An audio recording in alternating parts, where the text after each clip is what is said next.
algérienne, précise un communiqué de la présidence de la République. Notre ambassadeur à Paris a été rappelé. Quelles sont les raisons qui ont poussé à un tel dérapage? Est-ce de l'opportunisme politique ou se cache-t-il derrière d'autres desseins? Et quel avenir envisager entre les deux pays dont les relations restent minées par des questions mémorielles? Pour en parler, nous accueillons sur ce plateau M. Mostafa Haddem. Bonsoir, vous êtes analyste politique. Bonsoir madame. Merci d'être avec nous. Et nous avons depuis Montréal et depuis New York deux autres invités. Nous avons avec nous M. Ibrahim Zitouni, analyste politique. Bonsoir Monsieur Zitouni. Bonsoir Madame Assari. Monsieur Amara Nourdine, vous êtes également avec nous. Vous êtes chercheur en histoire au Kamel Center à la Yale Law School. Vous êtes auteur d'une thèse sur les questions de la nationalité des Algériens. Merci d'avoir accepté de participer à notre émission. Merci, bonsoir. Bonsoir. C'est la première fois dans les annales des relations bilatérales qu'un président français tient des propos aussi hostiles envers l'Algérie, compliquant davantage des relations déjà très tendues entre nos deux pays, Monsieur Haddem. Oui, un président en exercice. Nous avons eu à vivre un certain nombre de déclarations d'anciens présidents. On se rappelle tous le problème de la Tunisie et d'avoir un voisin qui est l'Algérie. Sarkozy l'avait déclaré en Tunisie en pleine révolution du jasmin. Mais un président en exercice pour la Ve République et d'une manière aussi éhontée et effrontée, c'est la première fois avec M. Macron.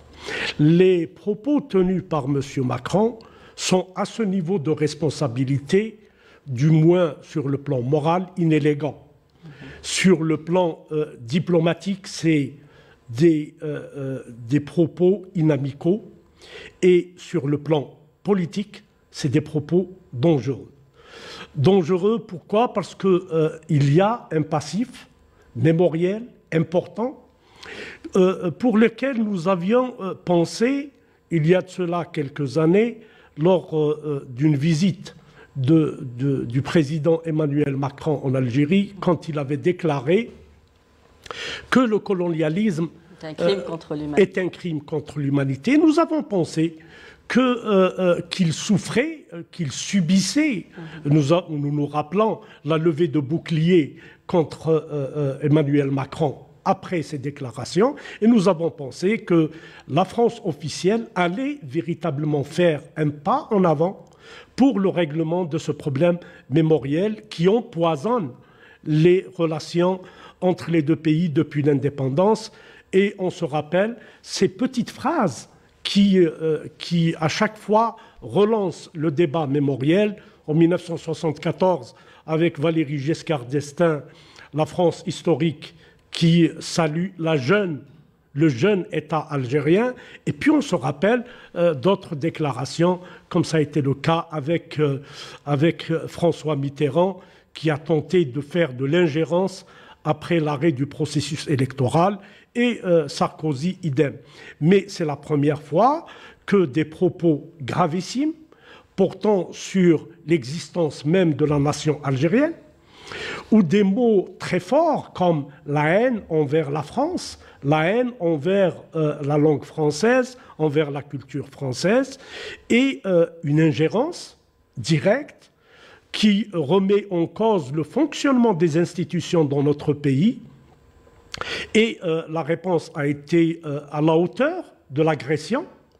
Il faut dire que Alger n'a pas été dans l'escalade, que la réponse a été graduée. Quand vous lisez le communiqué de la présidence de la République, vous trouvez une phrase qui est très claire, qui dit « les propos non démentis ». Cela veut dire que dans les coulisses, il y a eu des démarches entre le Mouradia et l'Élysée, probablement pour dire que est-ce que c'est ce qui a été rapporté par le journal Le Monde et puis après par les réseaux sociaux et beaucoup de quotidiens français est vrai. Il n'y a pas eu de démenti. Cela a été aggravé aussi par les déclarations du ministre de l'Intérieur, Gérald Darmanin, qui, contre toutes les us et les coutumes et les traditions dans les relations diplomatiques entre États a fait, je pense qu'on peut l'appeler ainsi, a fait du chantage. Si l'Algérie et le Maroc et la Tunisie, mais plus précisément l'Algérie, venaient à céder, parce que c'est ce qu'ils disaient, nous allons revoir cette décision relative à la réduction du nombre de visas. Je pense que tous ces points, nous allons les aborder le long de cette émission. Je vais donner la parole à M. Zitouni. Monsieur Zitouni, quelle lecture faites-vous de cette escalade, de ces derniers propos? Beaucoup l'expliquent par de l'opportunisme politique, mais est-ce que l'on peut tenir ce genre de propos en étant un président en exercice? Alors, moi, je laisserai les tenants de la thèse de l'opportunisme politique et de l'approche de la présidentielle leurs explications parce qu'elles ne me semblent pas très pertinentes. Ce qui me semble beaucoup plus pertinent, c'est une instrumentalisation des questions mémorielles pour tenter de freiner une réorientation de l'État profond algérien, de la superstructure algérienne, suite au mouvement social de février 2019, vers une autonomisation de ces souverainetés. Et je crois que c'est dans ce débat global qu'il faut comprendre les remarques d'Emmanuel Macron qui sont marquées par, je dirais, une certaine fébrilité. Pourquoi?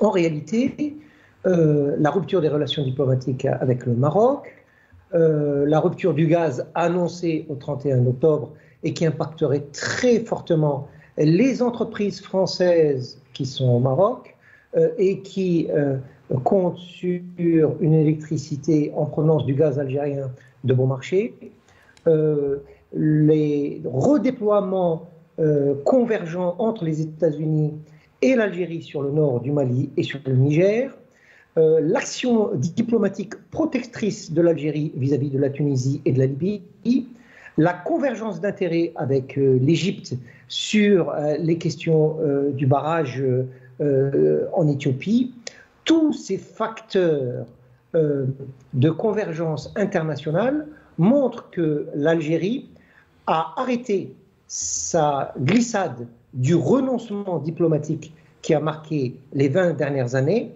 pour revenir à une diplomatie qui correspond à ses intérêts profonds en dehors de la diplomatie rentière des gazoducs. Donc nous avons là affaire à un véritable repositionnement, à une véritable translation des intérêts géostratégiques de l'Algérie dans ces redéploiements maghrébins, sahéliens, arabes et africains qui gênent profondément l'État français. Et je crois qu'il faut comprendre avant toute chose cette impatience, ce dérapage du président de la République français dans cette perspective-là.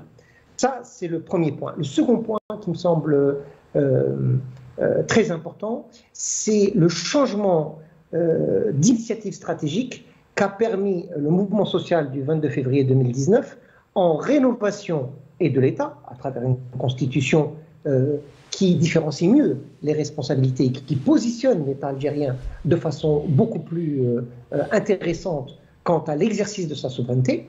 Et on voit là que l'une des conséquences du mouvement social du Hirak de 2019, c'est justement se débarrasser d'un certain nombre des fractions du régime qui étaient alliées à la France.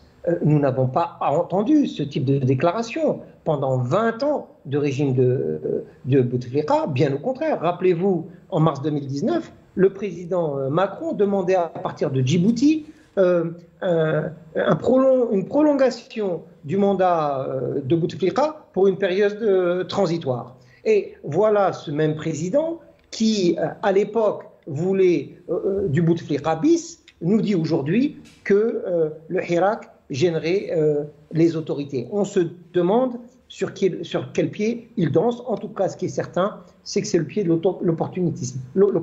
Mais ce qui est fondamental et qui est, à mon avis, une tendance structurelle maintenant, c'est que le mouvement social de 2019 affirme dans son statut de rupture historique avec ce qui se passait auparavant et que nous rentrons maintenant de plein pied dans une légitimité démocratique et non plus dans une légitimité historique qui a été fermée par le décès de deux grands moudjahid, le président Bouteflika d'une part et Feu Gaïd Salah d'autre part. Aujourd'hui, nous avons une autre génération qui arrive aux affaires. Elle est portée par une légitimité de démocratie, ou en tout cas de démocratisation, parce qu'il n'y a pas d'autre voie, et c'est l'étape qui nous attend de plus en plus marquée. Et c'est au moment où nous allons vers la démocratisation de nos institutions de manière ordonnée et de manière déterminée, que l'on nous reproche la rente mémorielle qui aurait pu être reprochée à ceux qui faisaient de la légitimité historique un commerce chez nous, mais non. On le reproche à ceux qui veulent entamer une étape démocratique dans le pays. Donc vous voyez qu'il y a des instrumentalisations qui sont là et qui démontrent une seule chose, c'est que face à cette orientation nouvelle portée par le mouvement social de 2019, prolongée par les décisions de l'État profond et de l'État démocratique en Algérie, eh bien, il y a une véritable inquiétude, une inquiétude sourde, réelle, tangible, structurelle de la France, qui commence à comprendre que nous sommes sortis de la rente diplomatique pour rentrer dans des relations assumées avec le monde. Merci à M. Zitouni. On a une vision plus large sur cette crise diplomatique entre la France et l'Algérie. Monsieur Amara, aujourd'hui, quelle est votre lecture de ce qui s'est passé actuellement? Les propos d'Emmanuel Macron ont été forts, violents, hostiles envers nos institutions, mais aussi envers notre mémoire. Il remet complètement en cause l'existence d'une nation avant la colonisation française. Que lui répondre aujourd'hui? Bonsoir. Disons que je suis surpris par l'effet de surprise suscité par le discours du président Emmanuel Macron. Parce que, comme l'ont rappelé nos deux collègues, ce n'est pas quelque chose de nouveau. On sait très bien qu'à différentes échéances électorales, le sujet de la mémoire de la colonisation revient sur le tapis en France pour des enjeux électoralistes. Mais moi, je considère, sans nier ce côté opportuniste, qu'il faudrait peut-être raccrocher ce discours-là à une véritable manière de penser encore la perte de l'Algérie française pour un certain secteur d'opinion en France. Les nostalgiques de l'Algérie française, oui. Oui, qui, disons, est une blessure peut-être plus purulente que les crimes de la colonisation eux-mêmes. Ce que je veux dire par là, c'est que si on reprend le discours du président français, Emmanuel Macron, il n'y a rien de nouveau, si je peux dire. C'est-à-dire que ce sont des thèmes qui réactualisent, qui servait notamment à justifier et la colonisation et au moment de l'indépendance, de notre indépendance, qui était réactualisé par des historiens qui vivaient cette perte de l'Algérie comme une blessure narcissique, ce qui peut s'entendre. Mais si on reprend les différents thèmes qui ont été mobilisés, le premier thème, c'est celui d'un système qui jouerait contre, d'un système politique, s'entend, qui jouerait contre une population algérienne. C'était un des arguments, sans dresser de continuité absolue entre ces deux moments, mais c'était un des arguments qui rejouait la dialectique du turc contre l'indigène, et que la France serait venue en Algérie notamment pour sauver l'indigène du turc. Donc on a cette forme de réactualisation-là d'un État français qui agirait plus pour la société algérienne que pour le système politique qui la rendrait prisonnière. Alors là, on peut déjà relever un des paradoxes dans les discours français. On ne peut pas d'un côté féliciter l'élection du président Abdelmadjid Tebboune comme étant une élection démocratique et d'un autre côté dire qu'il est finalement prisonnier ou le fait d'un système. Donc là, il y a une sorte de contradiction apparente dans le discours français, mais laissons soin au président Emmanuel Macron de préciser sa pensée. Le deuxième point sur la question de la nation algérienne. On doit discuter de cette question-là. Ce n'est pas une question taboue. De la même manière qu'on peut le faire lorsqu'on parle de la nation italienne, de la nation française ou allemande, d'ailleurs à ce même moment de l'histoire qui est le 19e siècle, un moment de formation. Le souci, c'est que dans le discours présidentiel français, cette question de l'existence ou non de la nation est mobilisée comme pour discréditer une demande de justice qui serait légitime de la part de personnes algériennes ayant ayant subi ou alors ayant été les enfants de personnes qui ont subi les crimes coloniaux. Et c'est cette approche-là qui vise notamment à créer une fausse équivalence, de mon point de vue, entre le précédent ottoman et la colonisation française. Ça cherche un peu, si vous voulez, à obtenir une sorte de décharge française sur les crimes coloniaux en disant bah, écoutez, on n'est pas les seuls à avoir colonisé l'Algérie. Il y a eu un précédent ottoman, et donc comme tout le monde est un peu colonisateur, la faute est un peu diluée dans une séquence historique beaucoup plus longue et qui en réalité ne tient pas la route pour 2 points très rapidement. Le précédent, ce qu'on appelle le précédent ottoman, d'ailleurs le précédent ottoman lui-même pose problème, n'est pas le résultat d'un fait de conquête. Et on est au XVIe siècle dans un moment de l'histoire où le monde n'est pas configuré sous forme d'État-nation, avec une dimension impériale beaucoup plus importante, et qui finalement me font dire qu'il n'y a pas d'identité de situation entre cette forme d'impérialisme, qu'on peut appeler aussi comme cela, et l'impérialisme qui viendra bien après, notamment au XIXe siècle. La deuxième différence fondamentale, c'est que la colonisation, c'est d'abord un impact et une prise de possession, et sur la terre et sur la culture. Toute la dépersonnalisation conséquente à l'œuvre de colonisation. Il ne me semble pas que le précédent ottoman rentre dans ce cas de figure-là. Alors quand je dis cela, je ne sais pas non plus faire montre d'une nostalgie des temps ottomans. Je ne dis pas que les temps ottomans c'était aussi finalement une parenthèse heureuse qu'aurait rompu la colonisation française. Je dis simplement que ces deux situations ne sont pas identiques d'un point de vue historique et que ces équivalences forcées que la politique française essaye de remettre sur le devant de la scène participe aussi à une volonté finalement de ne pas rendre justice et de limiter la question des crimes coloniaux à une sorte de politique de la mémoire à laquelle je ne souscris pas. Voilà. Merci, Monsieur Amala, une analyse très pertinente. Monsieur Hedem, aujourd'hui, il relève ce paradoxe ou cette duplicité dans le discours des autres, parfois un pas en avant, 10 en arrière. On veut montrer qu'on veut aller vers un apaisement des relations. Il y a eu cette déclaration d'Emmanuel Macron en 2017. Il y a eu cette reconnaissance des crimes de torture et d'assassinat de Ali Boumendjel après le rapport remis par l'historien Benjamin Stora. On revient sur tous ces propos. Il y a un double jeu derrière pour des intérêts électoralistes, c'est-à-dire qu'on ressort la question de l'Algérie mémorielle quand ça sert leurs intérêts. Il y a d'abord de l'imposture. Le rapport de Benjamin Stora a fait l'impasse sur l'essentiel des crimes. Des excuses. Et les véritables crimes sont d'abord les crimes commis dans le Dahra avec les enfumades.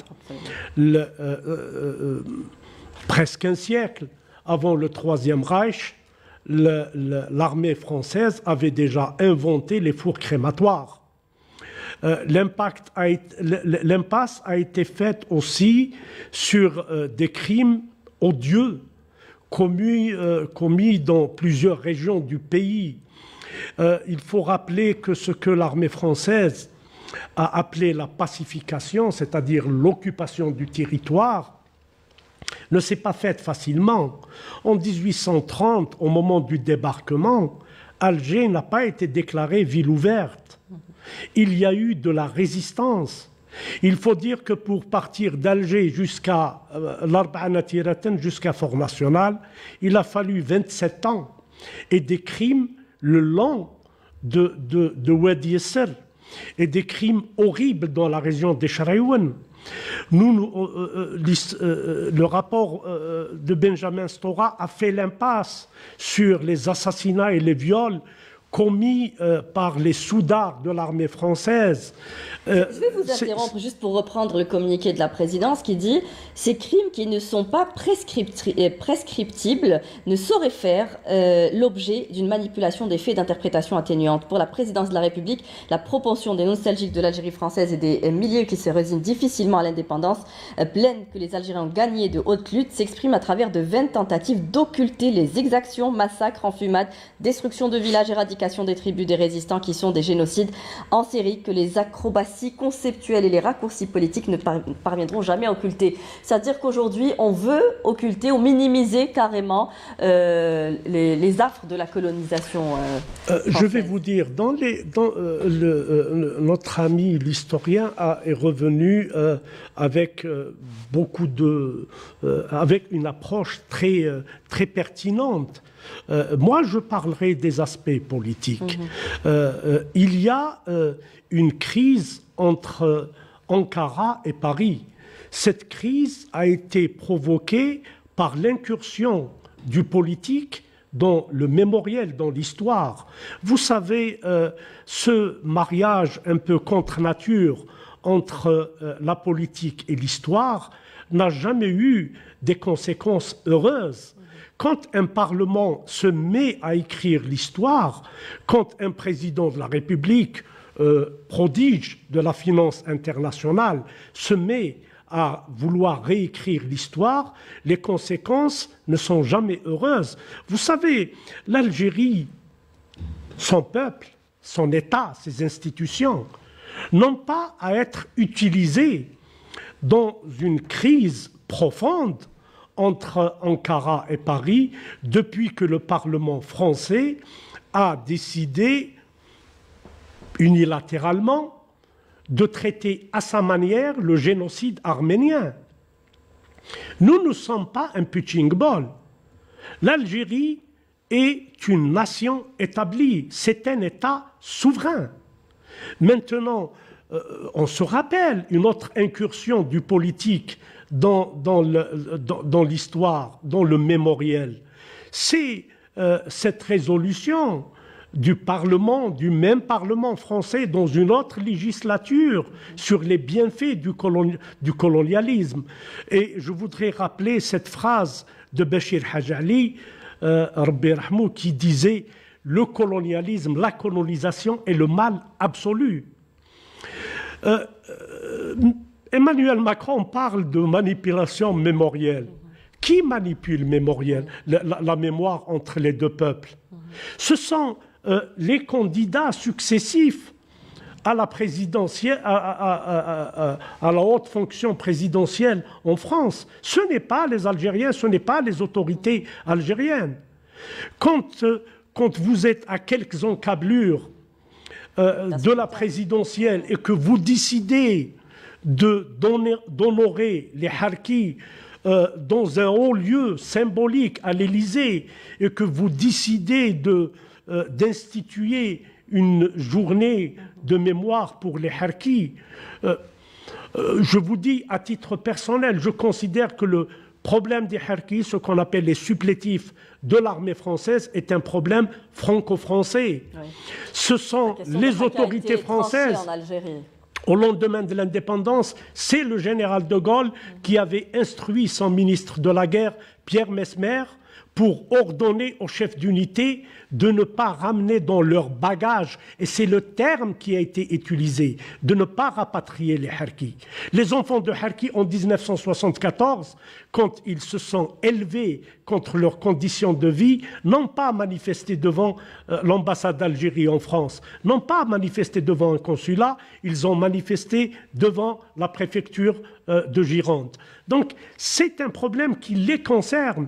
Tant que, ici, à Alger, que ce soit au niveau officiel ou populaire, on se sent touché par ces agissements, par cette danse macabre sur la mémoire, notamment sur le dossier des harkis, tous les candidats futurs de la 5e, voire de la 6e République, vont essayer de jouer cette carte.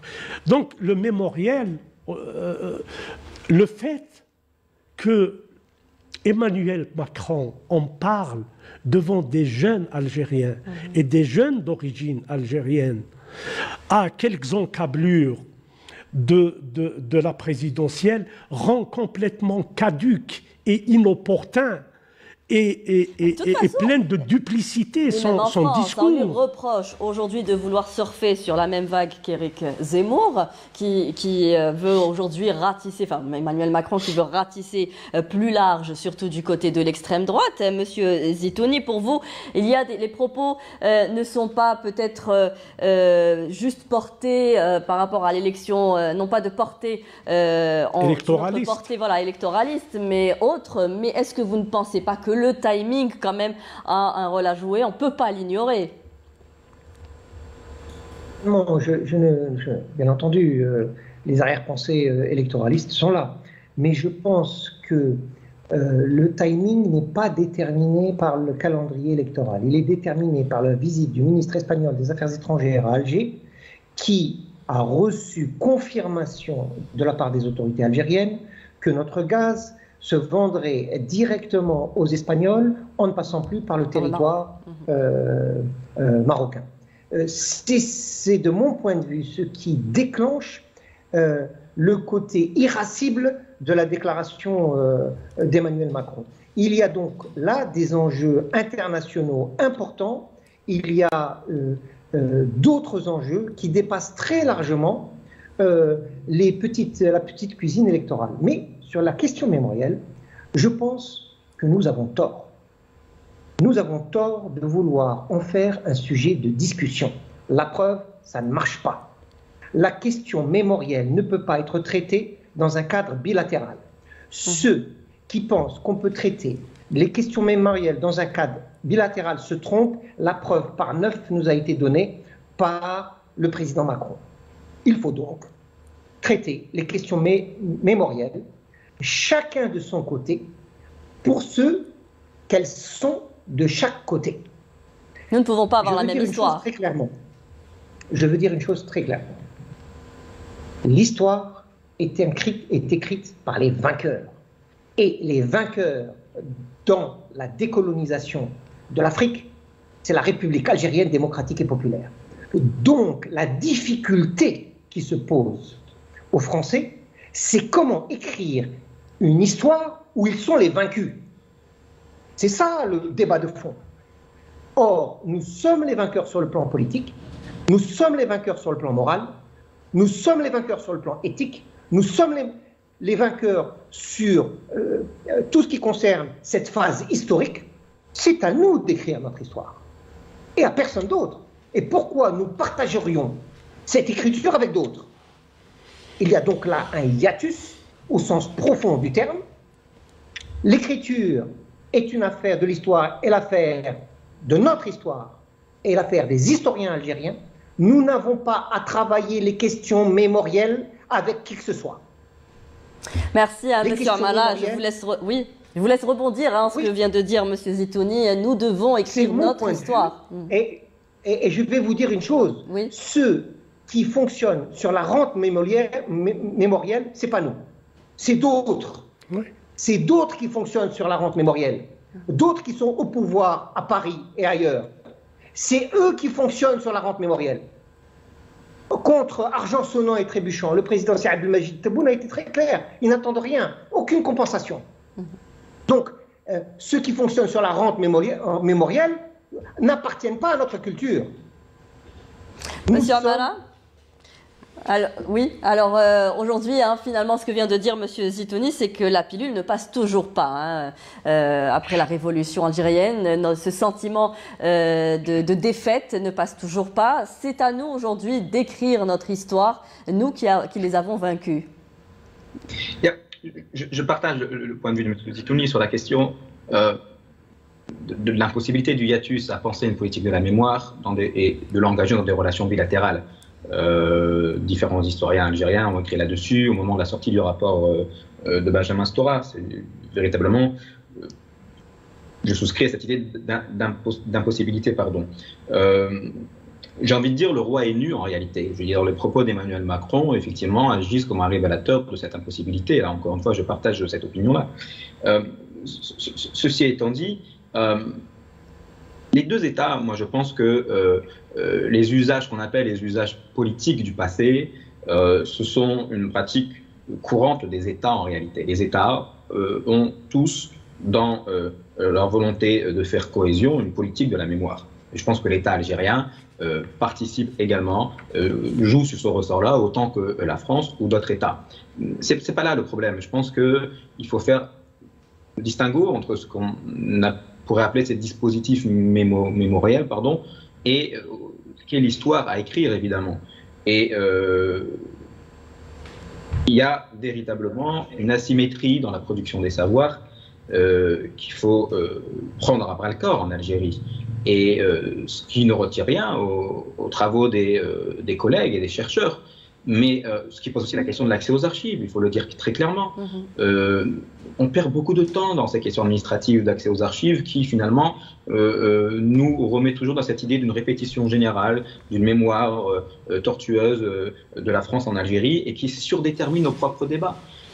Par exemple, sur la question des harkis, je ne suis pas d'accord pour dire que c'est une histoire que française. C'est la responsabilité française qui est engagée sur la question de leur accueil en France. Là, on est d'accord.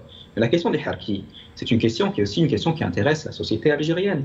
C'est une question qui permet de relire la question des engagements pendant la guerre d'indépendance algérienne. C'est une question qui permet de rendre plus de complexité, finalement, à ce qu'était la société algérienne sous la domination de la colonisation. De mon point de vue, il n'y a pas d'harkis sans colonisation. Ce qui veut dire qu'il faut réinscrire cette question-là dans une longue durée, mais ne pas trouver prétexte qu'un soi-disant rapatriement en France constituerait comme quelque chose qui serait mis hors d'un questionnement qui serait proprement algérien. C'est aussi une question qui nous intéresse. La deuxième question, je pense, le deuxième point, là, je pense, où on fait également fausse route, si je peux dire, c'est qu'on confond mémoire et justice. La question des crimes coloniaux, la vérité est établie. On n'a pas besoin de considérer le gain de connaissances historiques comme une forme de reconnaissance de ces crimes et qui vaudrait pardon, si je peux dire. La question qui est posée, c'est celle de justice, c'est pas celle de mémoire. C'est qu'est-ce qu'on fait de cette connaissance historique qui engage la responsabilité d'un État, du point de vue juridique, et qui pose la question des crimes contre l'humanité sous l'angle de l'imprescriptibilité. C'est ça que nous devons travailler si on veut faire avancer également le débat, et en Algérie, mais pas que pour les Algériens, pour d'autres situations. Ce n'est pas une question de mémoire, ce n'est pas une question de pardon, ce n'est pas une question de reconnaissance, ce n'est pas une question de repentance. Pour moi, tout cela nous maintient au seuil d'une question fondamentale pour nous et pour les autres, une question de justice. Donc c'est cela qu'on doit travailler à mon avis, et la question du mémoire, elle nous maintient dans un en-deçà de la justice. Je vous laisse rebondir sur ça, il n'est pas question de repentance aujourd'hui, une question de justice.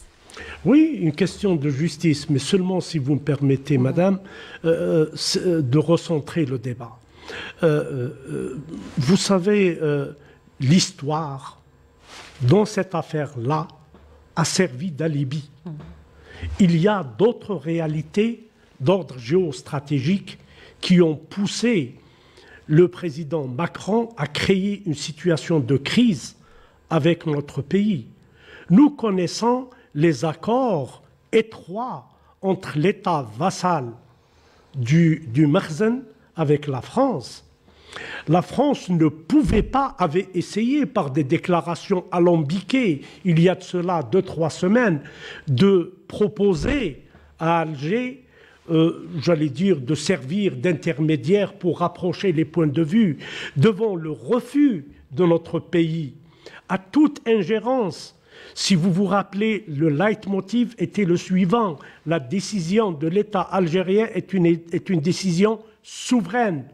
La rupture des relations diplomatiques a été une décision souveraine. La fermeture de l'espace aérien aux avions civils et militaires du Maroc, ou tout avion immatriculé au Maroc, est une décision souveraine. Il fallait, pour le président Macron, trouver un moyen de créer, si vous voulez, une situation de crise qui lui permettra d'afficher définitivement ses positions de protecteur du Makhzen et d'allier, c'est-à-dire que nous avons 3 capitales maintenant. Nous avons Rabat, Paris et Al-Quds, que je ne considère pas comme capitale de l'entité sioniste. Pour moi, c'est la capitale de la Palestine. Mais il y a des faits de réel politique qui sont établis. Donc, il faut revenir à ce débat. Le débat mémoriel, oui, il est très important. Bien entendu, même si je ne partage pas complètement le point de vue de mon ami Brahim Zitouni, oui, nous sommes les vainqueurs. Mais nous ne pouvons pas unilatéralement décider d'écrire notre histoire. Notre histoire n'a pas été écrite pendant 60 ans. Il faut qu'on se dise entre nous un certain nombre de vérités. Nous avons pollué notre histoire. Nous n'avons pas écrit l'histoire véritable. Et tout ça, pourquoi? Encore une fois, parce que le politique s'est ingéré dans l'écriture de l'histoire. Mais bien entendu. Revenir aux faits. Revenir aux faits et laisser les historiens faire leur travail. L'histoire est une affaire de professionnels, de professeurs d'histoire, d'historiens et de chercheurs. Le politique n'a pas à s'ingérer à chaque fois, ici ou ailleurs. À chaque fois que le politique intervient, il travestit, il tente de travestir les faits historiques, parce que les faits historiques sont là, ils sont têtus. Je reviens, si vous me permettez, sur le plan géostratégique. Oui. La France a perdu la main en Centrafrique au profit de la Russie. La France a perdu la main au Mali. Au profit de la Russie. Mais bien sûr, les résultats enregistrés... On l'a vu, le ministre malien à l'ONU. Le Premier ministre malien... Alors, le Premier ministre malien, pour une phrase, la France nous a abandonnés en plein vol. Vous avez vu les déclarations au vitriol de... Mais vous savez, quand on est mauvais perdant et on devient agressif. Vous savez, les résultats enregistrés par l'armée malienne avec les Spetsnaz, les commandos russes, en l'espace d'un mois et demi, sont supérieurs aux résultats enregistrés par Serval et Barkhane réunis. Derrière les problèmes mémoriels ou les discours mémoriels, mais en fait c'est pour cacher un problème de politique interne à la France et une débâcle qu'elle a eue en Afrique. Vous savez, la France d'Emmanuel Macron a eu plusieurs camouflés les USA et l'Australie. Au niveau intérieur. Oui. Le président Macron n'a pas su gérer les gilets jaunes. Il n'a pas su gérer la Covid-19. Oui. C'est le seul pays qui dit appartenir à l'élite du monde qui n'a pas fabriqué un vaccin propre à lui. C'est un pays qui a voulu garder une zone d'influence en Afrique, mais qui n'a pas été à la hauteur. C'est le COVAX, et c'est les Russes et les Français qui ont fourni à l'Afrique les vaccins. Mais je veux vous dire, il est à l'approche des élections, il veut faire feu de tout bois. Mais les faits sont établis. L'Algérie est revenue sur le plan diplomatique dans sa profondeur stratégique. Elle est revenue sur le dossier libyen et le monde entier, les États-Unis, Washington, Pékin et Moscou considèrent qu'il faut passer par Alger pour régler le problème libyen. Le monde entier, y compris les Français, se sont retrouvés dans l'obligation de reconnaître que pour régler le problème malien, il faut revenir aux accords d'Alger. Je vous dis, c'est le perdant. Il a fait, en son fort intérieur, en plus... Finalement, à 6 mois de la présidentielle, Emmanuel Macron se retrouve en mauvaise posture. Il a fait son bilan, madame. Son bilan est mauvais. Il a fait son bilan. Oui. À cela, de camoufler une gifle au propre et une gifle au figuré, la dernière, celle avec les USA. Celle avec les USA et l'Australie et la Suisse. Ils ont perdu le marché au profit du F-35 américain et ils ont perdu le marché des sous-marins au profit des États-Unis. Parce que les Australiens ont compris que la France n'est pas une puissance mondiale et qu'ils ne pouvaient pas les protéger contre le danger chinois. C'est la perception des Australiens. Monsieur Zitouni, alors est-ce que finalement ce dérapage d'Emmanuel Macron cache plus un mal-être politique interne à la France et un mauvais bilan à 6 mois des élections présidentielles françaises? Une perte de vitesse, hein? Oui, je crois que cette réaction est l'expression de deux grands mouvements, j'allais dire deux grands mouvements qu'il faut prendre dans leur profondeur historique. Le premier mouvement, c'est que la France n'a même plus les moyens de se payer une politique de l'impérialisme du pauvre. C'est-à-dire qu'on voit bien que déjà c'était des tendances qu'on voyait dans la diplomatie française. Dès le XVIIIe, XIXe siècle, les défaites napoléoniennes ont ouvert la voie au colonialisme français en Afrique, parce que face aux grandes puissances européennes qui avaient pris le dessus sur la France et l'aventurisme bonapartien, eh bien, il fallait essayer de faire face aux Européens à travers des acquisitions africaines. Cet impérialisme du pauvre, aujourd'hui, on voit bien qu'entre l'entre-deux-guerres, en France, ça s'exerçait sur l'Europe de l'Est. Aujourd'hui, ça veut s'exercer sur l'Afrique et en particulier l'Afrique du Nord. Mais, comme il a été rappelé très justement par Si Mostafa Haddem, on voit bien que la France n'a plus les moyens de sa politique, ni mondiale, et j'allais dire ni régionale, d'autant qu'elle s'est emprisonnée dans une alliance qu'elle a intégrée au sein de l'OTAN et qui ne lui donne plus les marges de manœuvre qu'elle avait auparavant. Ça, c'est le premier mouvement historique. Le deuxième mouvement historique qui me semble extrêmement important, c'est que la France n'arrive pas non plus à réaliser des tentatives de containment du pauvre, c'est-à-dire de l'encerclement des pays qu'elle vise, essentiellement les pays d'Afrique francophone, les pays sahéliens et les pays maghrébins. Elle n'y arrive pas tout simplement parce qu'elle est courte sur le plan budgétaire et ceci est doublé par une divergence d'intérêts fondamentale entre elle et les États-Unis sur la question africaine, mais aussi sur les questions asiatiques. Il y a là donc une double problématique française à résoudre qui sont inscrites dans des tendances historiques lourdes et je ne vois pas comment, au vu de ce qu'est la France aujourd'hui, comment cette glissade du déclassement français depuis une trentaine d'années pourrait s'arrêter. Et face à ce déclassement français, eh bien, il y a un reclassement maghrébin contradictoire porté par l'Algérie, qui est le barycentre des recompositions en Afrique du Nord. Et c'est pour ces raisons-là qu'il y a ces crispations. Le facteur interne me semble un instrument pratique d'expression d'une inquiétude profonde et qui s'inscrira dans la durée parce qu'aujourd'hui, l'Algérie est rentrée dans une phase démocratique qui verra ces mouvements profonds se différencier autant sur le plan de ses alliances géopolitiques que sur le plan de ses élargissements économiques et culturels. Monsieur Amala, pour revenir un peu au discours d'Emmanuel Macron lors de sa rencontre avec des jeunes Français d'origine algérienne et à la veille du 17 octobre ou de la commémoration du 17 octobre 1961, une question leur a été posée. Que me conseillez-vous? On lui conseille un discours, mais un discours tourné vers l'avenir, intégrant toutes les mémoires et pas nécessairement fondé sur des excuses. Je sais que vous parliez de justice, mais que peut-on dire sur cette intervention? Peut-on réellement le faire?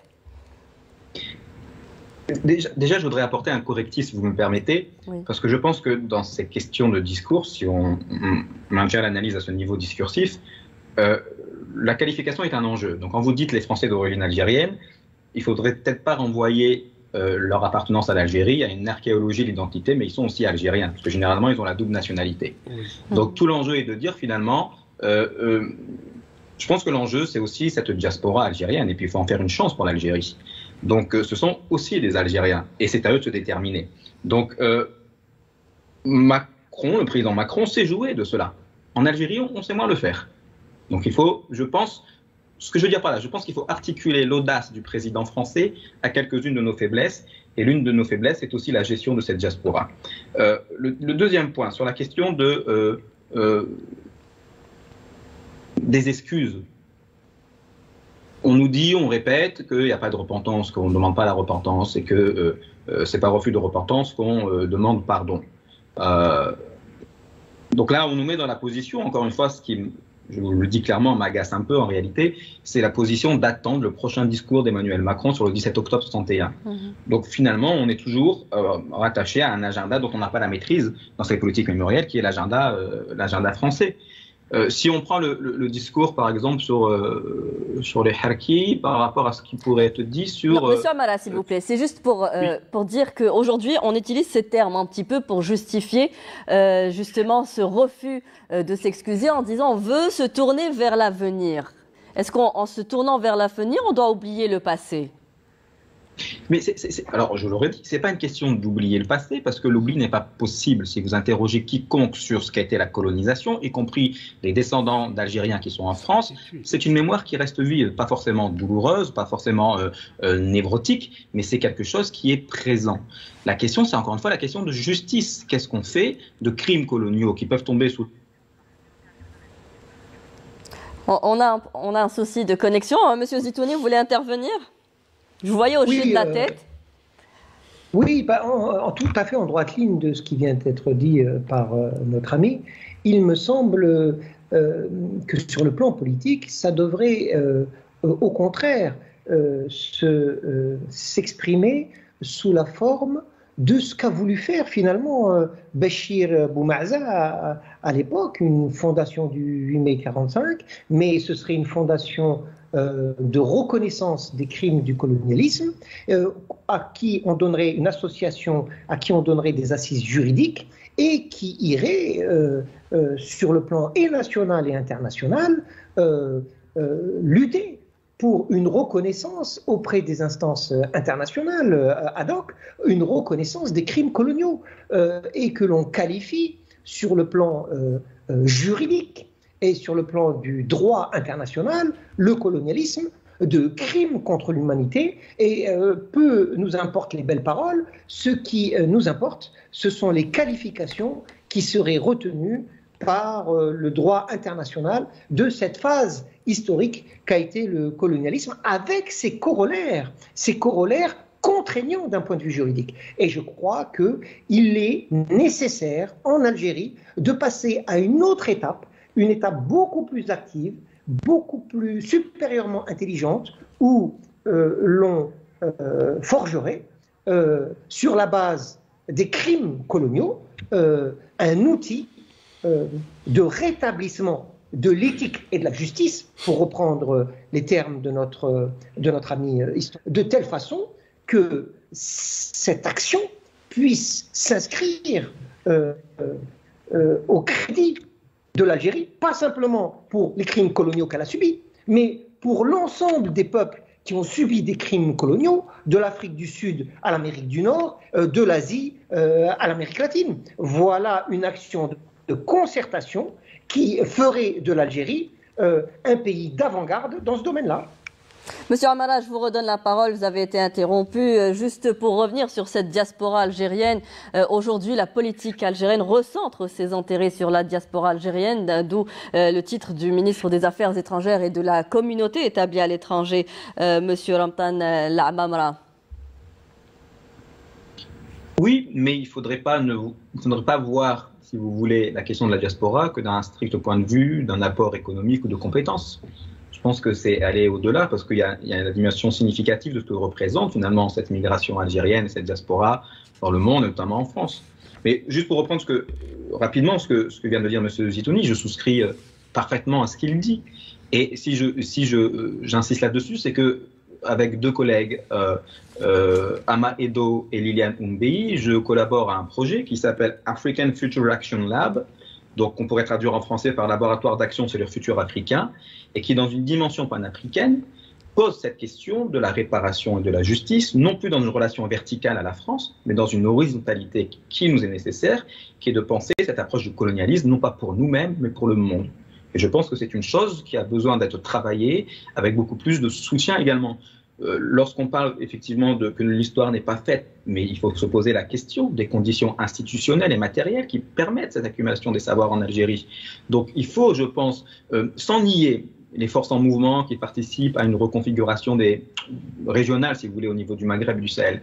Je suis d'accord là-dessus, mais je pense qu'on surdétermine l'impact que peut avoir le discours d'Emmanuel Macron sur ces questions-là. Je pense qu'on surréagit un peu parce qu'on est toujours dans la réponse véritablement. Donc je redis, il faut reposer la question du savoir en Algérie et du savoir en Afrique. Et c'est ça qui pourrait finalement nous permettre d'être en position non pas de faiblesse ou de surréaction à un discours présidentiel qui n'engage que lui en réalité.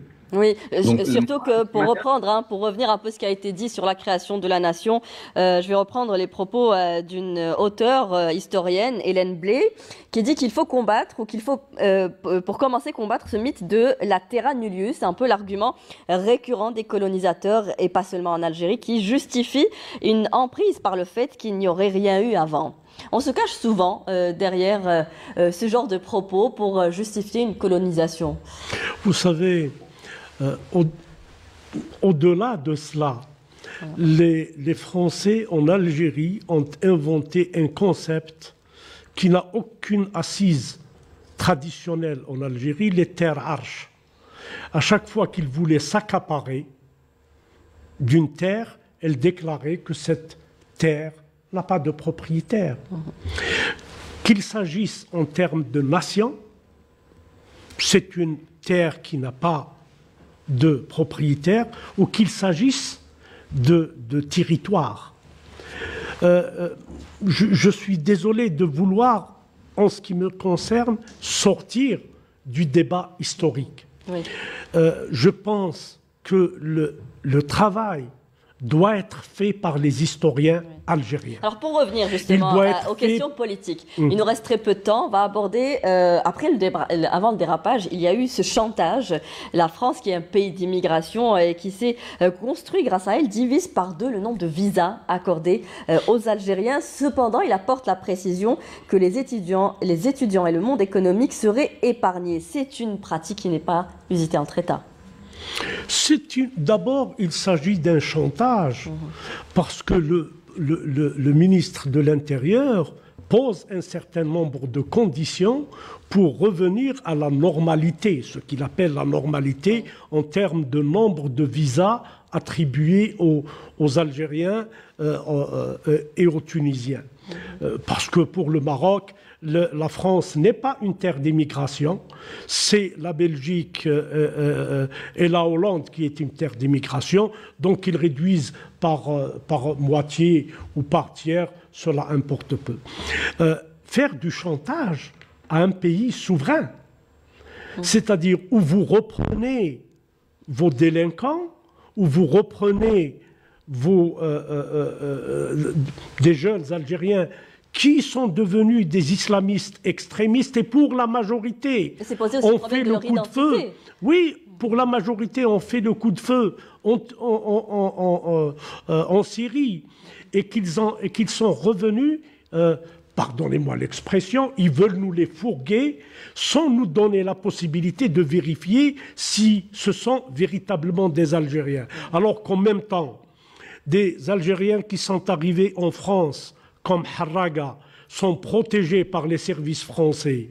On leur ouvre toutes les portes à condition qu'ils acceptent d'insulter leur pays, l'histoire de leur pays et les institutions de leur pays.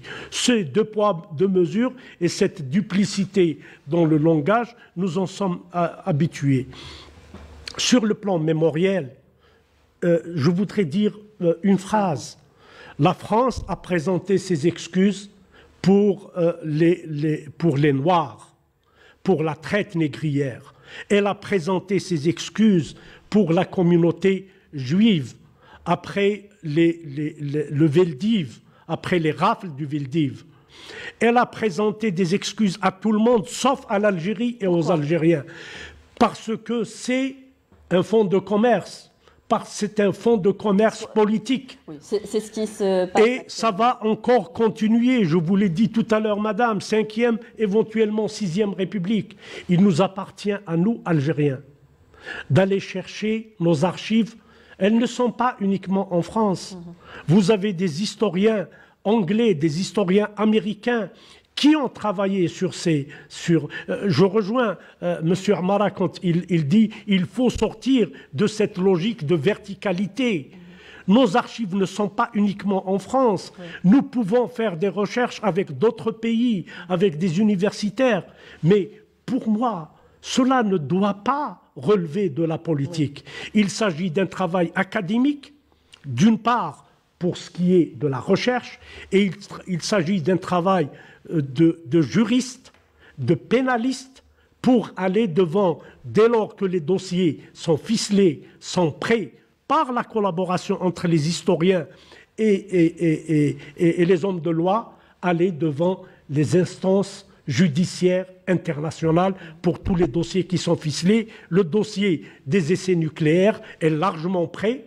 Je discutais avec une grande avocate algérienne que je respecte beaucoup et elle me dit que le dossier est ficelé. Je pense que définitivement, il appartient à l'Algérie d'engager ces chantiers de recherche historique et mettre l'ancienne puissance coloniale, la mener devant les tribunaux internationaux et nous occuper de politique. Nous sommes un pays central dans notre région. Nous avons été pendant longtemps le porte-drapeau de l'Afrique et des non-alignés. Il nous appartient maintenant, et cela est en train de se faire, de renforcer notre rôle. Niger, vous savez, le monde ne respecte que les gens forts, que les États forts. Et pour que l'Algérie devienne un État fort, il faut plus de démocratie, plus de liberté, un front intérieur solide. Et nous n'avons pas à attendre la bénédiction ni de Paris, ni d'Ankara. Nous n'avons pas à attendre le discours de Macron sur les événements du 17 octobre. C'est à nous de faire notre recherche et c'est aux hommes et aux femmes de la Wilaya 7, parce que la Wilaya 7 maintenant, elle compte un peu plus de 5 millions. Et je pense que les autorités françaises doivent y réfléchir. Monsieur Zitouni, en une minute, on arrive un peu au terme de l'émission. Aujourd'hui, on a rappelé notre ambassadeur à Paris. Quelle est l'étape à suivre? Que doit-on attendre après ce dérapage d'Emmanuel Macron? Oui, moi je crois rapidement, il y a d'abord une guerre idéologique à mener. Rappelez-vous en avril 2021, cette pétition de généraux français pour un retour de l'honneur et du devoir, où il faisait l'apologie du séparatisme, du racialisme, de l'ethnicisme, autant de thématiques qui ont été reprises en filigrane par le président Macron.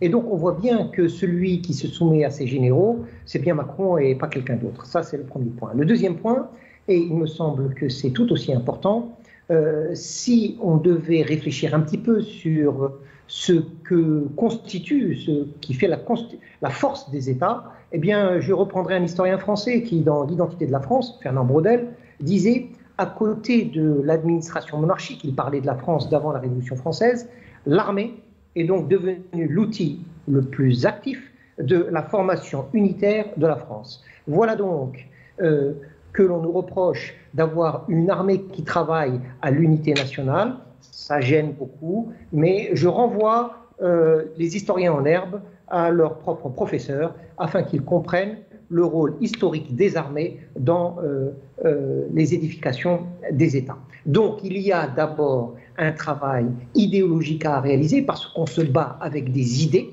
En ce sens, je suis parfaitement en accord avec M. Amara qui appelle à une production de l'histoire par nos élites, mais ce n'est pas simplement une production qui va s'appuyer sur des archives, il faut aussi innover dans l'approche historique, c'est-à-dire dans la méthodologie de la réalisation de l'histoire. On ne fait pas d'histoire sans géographie, on ne fait pas d'histoire sans anthropologie, sans sociologie. C'est donc aussi à nous d'innover dans ce domaine-là afin de porter le débat là où il doit être porté, sur le plan des idées avant toute chose. Monsieur Amara? Oui, je suppose que oui. Je suis ravi d'entendre qu'on est tous d'accord sur ce point. Vous savez, moi, j'ai rien à attendre du président français, Emmanuel Macron, j'ai rien à lui demander. Mais celui à qui je m'adresse, avec toute la solennité nécessaire à cela, c'est au président Abdelmadjid Tebboune. Je pense qu'il faut travailler à libérer les énergies et à libérer la recherche. Parce que je pense qu'il y a véritablement, il ne faut pas nier, malgré tout, des contraintes institutionnelles à ce que la recherche se fasse dans de bonnes conditions en Algérie. Et effectivement, il y a beaucoup d'archives en France et ailleurs. Moi, j'en ai consulté à Madrid, j'en ai consulté à Istanbul. Mais vous savez qu'il y a de nombreuses archives qui sont en Algérie. Toutes les archives des tribunaux français, essentiellement de première instance, sont en Algérie. Ouais. Ça fait 2 ans que je cherche à les avoir, difficile d'y avoir accès. Il faut qu'il y ait aussi une volonté politique. Oui, je pense que cette volonté politique, nous devons l'avoir, nous. Nous devons, et pour cela, plus de démocratie, ne pas avoir peur de notre histoire, ne pas avoir peur d'écrire notre histoire, dépassionner notre histoire, et surtout ne pas la polluer avec les histoires. Oui. Les histoires qui ont eu lieu entre ce qu'on appelle le clan de Oujda, le clan de Gardimao, l'intérieur, l'extérieur, ne pas polluer le travail des historiens, laisser les historiens faire leur travail. Si vous me permettez, il y a eu un mot dans la rencontre entre Macron et les jeunes, c'est la haine de la France et des Français. Les Algériens ne connaissent pas la haine envers les nations, envers les peuples, envers les cultures. Ce sont les auteurs algériens d'expression française qui ont redonné leur lettre de noblesse à la littérature française. C'est Mamri, c'est Dib, c'est Pharaon, c'est Assia Djbar, et pour la nouvelle génération, c'est Yasmine Akhdra Moulsehoul, c'est Rachid Boudjedra. Donc, on n'a pas de haine. Par contre, les Algériens ont du mépris. Ils ont du mépris pour ceux qui tiennent un discours paternaliste. Ils ont du mépris pour les néocolonialistes. Et ils ont du mépris pour ceux qui veulent nous apprendre comment gouverner notre pays. Quand les Algériens n'ont plus voulu, n'ont plus voulu d'un 5e mandat, d'un président qui ne pouvait plus faire face à ses responsabilités, ils l'ont fait tout seul. Et il se trouve qu'à ce moment-là, Brahim Zitouni, notre ami Brahim Zitouni l'avait rappelé tout à l'heure, à ce moment-là, Paris avait actionné, bougé pour avoir un prolongement du 4e mandat. Les Algériens ne connaissent pas la haine. Les Algériens ont fait la différence pendant la période de la lutte. Ils ont fait la différence entre Ozarès et Gisèle Halimi. Ils ont fait la différence entre les soudards de l'armée française et les parachutistes de Mathieu. Et les Algériens ont continué à aimer, à respecter les porteurs de valises du réseau Jensen. Les Algériens savent faire la différence. Nous avons rédigé la déclaration de novembre en français. Nous n'avons pas d'a priori. Donc si haine il y a, suivez mon regard. Merci à vous trois, messieurs, d'avoir participé à ce débat, loin de toute passion, mais en revenant sur les faits historiques et les faits d'actualité. Merci à vous tous de nous avoir prêté attention. Je vous retrouve mercredi pour un nouveau débat de questions d'actu. Bonsoir.